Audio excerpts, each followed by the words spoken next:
So I don't usually talk a lot about our paid phonics materials, but I do get asked sometimes if we have some, if we offer a course. So let's talk about that in today's video. Okay, so we have lots of freebies, as you probably already know, and a few paid materials. We don't have an actual course, at least not yet, but I do have a book on how to teach a child to read, which is like a course on teaching reading in written format.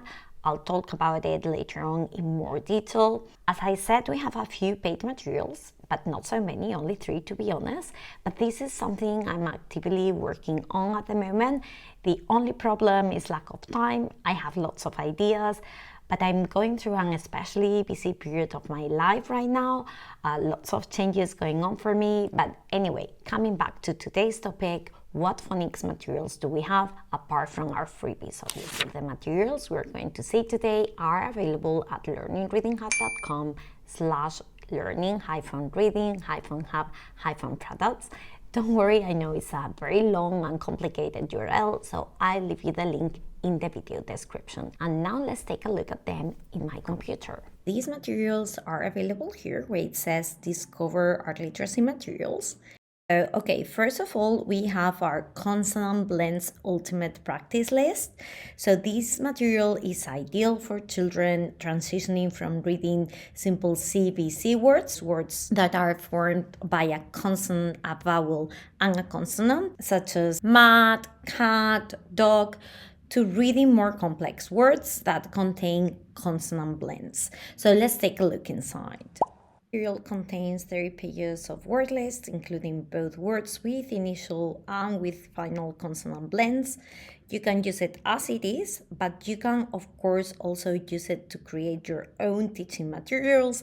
The idea is that you won't have to scour the internet anymore looking for these lists. It's all done for you. This material is extremely affordable, only $5.99 at the time of recording, and you can actually download a free sample page over here as well.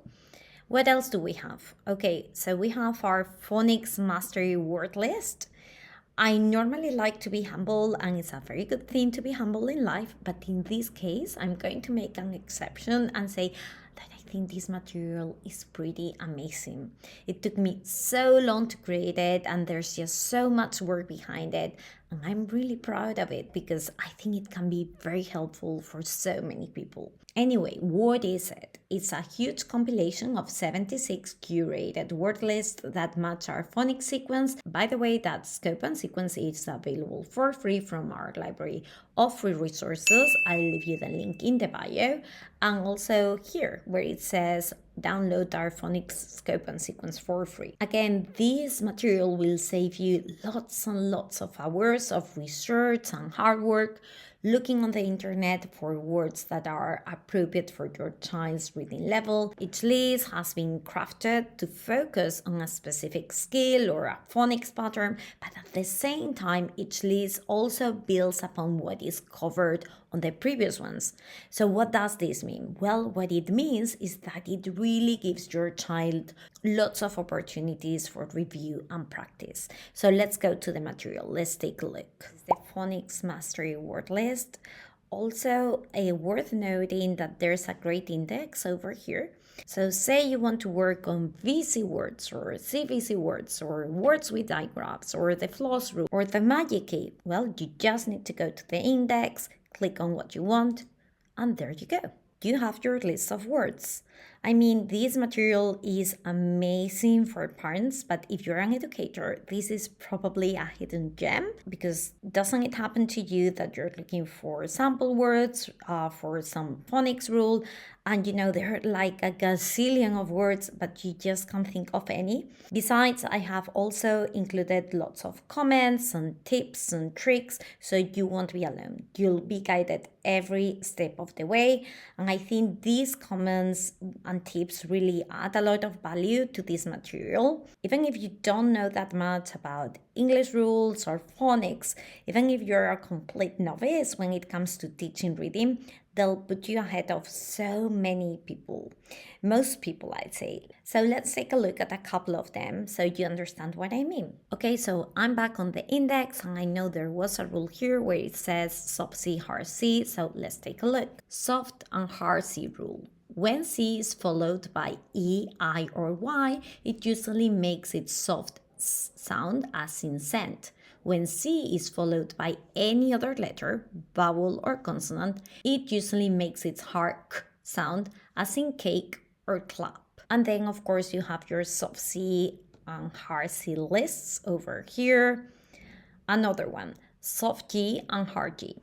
Soft and hard G rule. When G is followed by E, I, or Y, it usually makes its soft sound as in jam. When the letter G is followed by any other letter, vowel, or consonant, it usually makes its hard sound as in goat or grass. When G is the last letter in a word, it also says its hard sound. When we find GU plus I and GU plus E, the U stays silent and the G says its hard sound. Guitar, guess. And then, of course, we have our soft G and hard G list over here. Silent letters, as you can see, again, more spelling rules, more comments, more tips for you. Okay, back to the index over here. Another thing worth mentioning is that the Phonics Mastery word list also includes a sequence for the introduction of high-frequency words according to phonics principles. You'll see it over here where it says high-frequency words, more high-frequency words, more high-frequency words. You probably know, and if you don't know, I'll go ahead and tell you now, that these high-frequency words that many people wrongly call sight words are normally introduced in lists that do not take into account the level of phonics of children or whether these words present similar patterns or not. Children are asked to memorize these words and to recognize them by sight, and that is why many people call them sight words, in fact. Okay, this is very problematic. In fact, it is a terrible idea.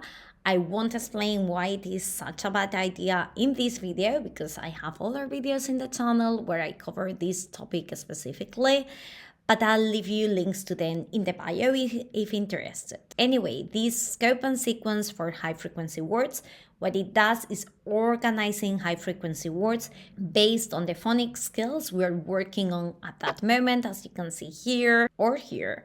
And this is very uncommon. Okay, so what's the price for this material? You might be wondering. Let's come back to the website and check. So this material, when you go to get it now, as you can see, is only $16.99 at the time of recording. So very affordable. Plus, you know what? I didn't do any Black Friday or Cyber Monday sale. I'm not really that good at that kind of thing. So let's do it now.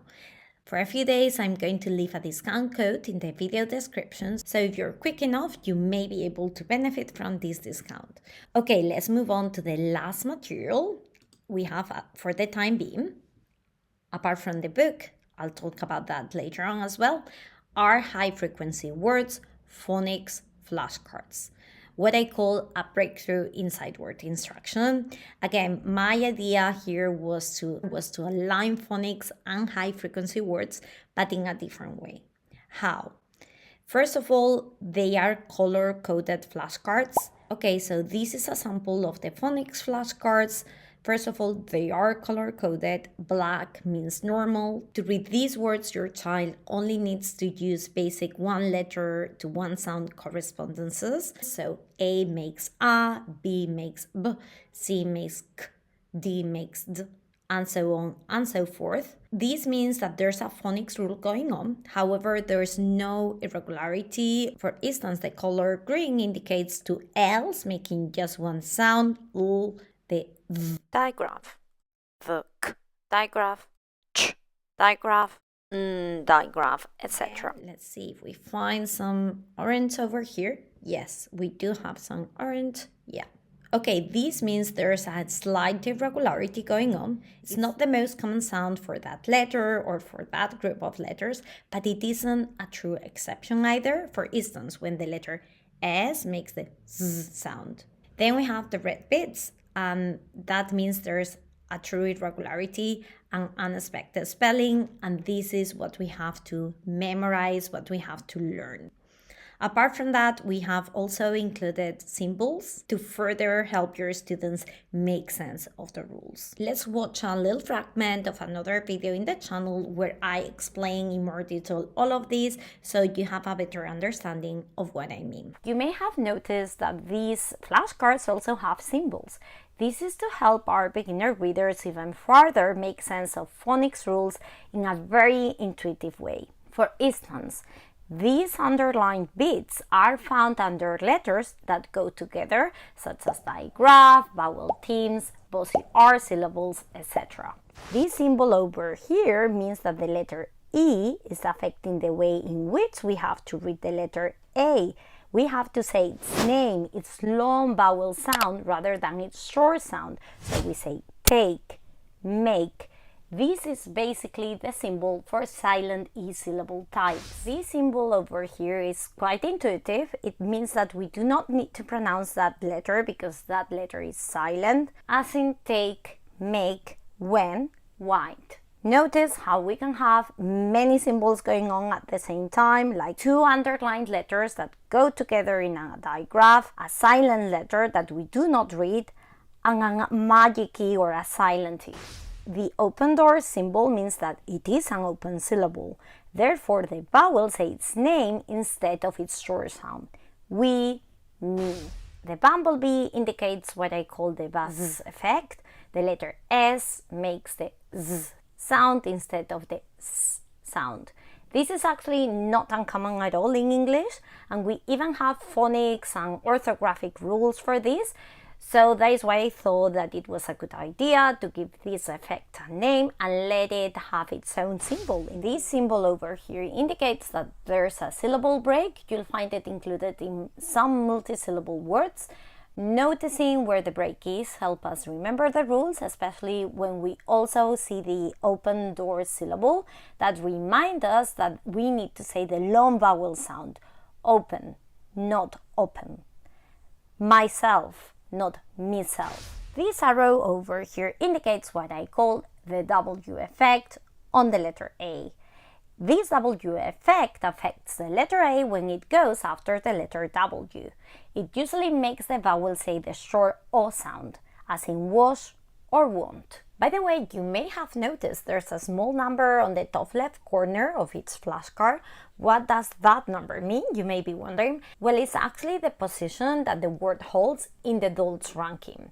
This information can be very useful if you're a teacher or a homeschooling parent teaching your child to read and want to create your own phonics materials. The lowest the number, the most frequent the word is. You can see a sample before buying over here. Just click on see sample before buying. The price is $14.99 at the time of recording. Extremely affordable, but again, I'll do the same as I did with the previous material. For a few days, I'm going to leave a discount code in the video description, so if you're quick enough, you might be able to benefit from this discount. Also, I wanted to mention that my book, How to Teach a Child to Read from Scratch Step by Step, is available on Amazon Kindle.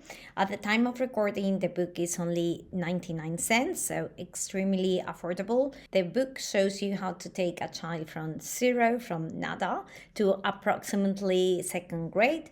Spoiler alert, by the way, the strategy outlined in the book does not rely on sight words. If you know me, if you've been following my content for a while, you won't be surprised. You know I'm against strategies based on sight word memorization.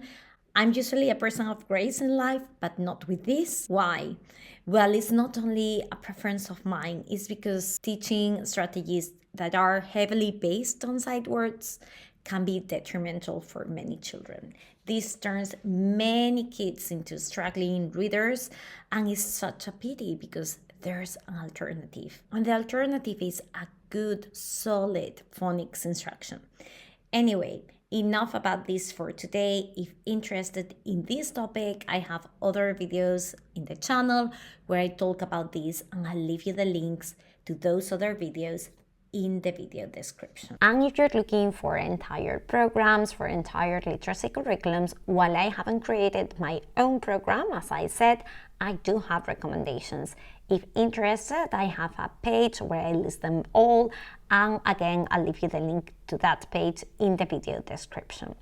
Finally, I have many ideas for new phonics materials, from materials to work on phonemic awareness, to phonetically decodable books or passages, to mini courses focused on a specific skill, such as blending bilingual materials, English and Spanish.